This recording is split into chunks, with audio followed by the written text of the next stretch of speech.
আজ নিয়ে এসেছি ম্যাঙ্গো ফুটির রেসিপি নিয়ে।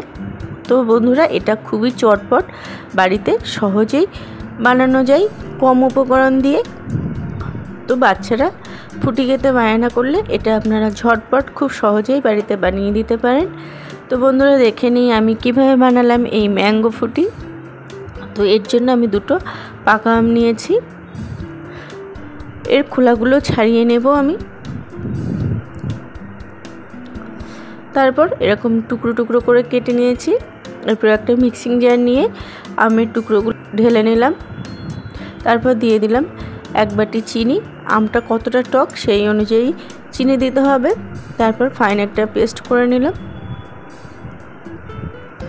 এবার একটা পাত্রে পুরো আমের পাল্পটা দিয়ে, আপনার এখানে আমের পাল্পটা যদি আঁশ হয়, অনেক আম আঁশ হয়, সেই আমগুলো মিক্সিতে পেস্ট করে একটু ছেঁকে নিতে পারেন।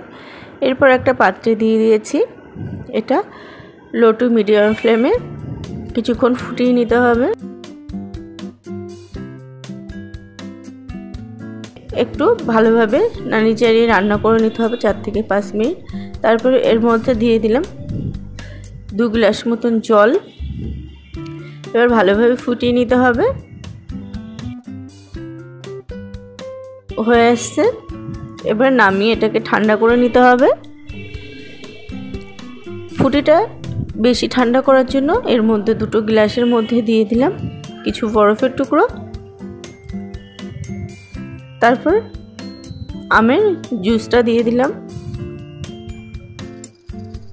তো বন্ধুরা, দেখুন কত সহজেই বাড়িতে তৈরি করা যায় ম্যাঙ্গো ফুটি।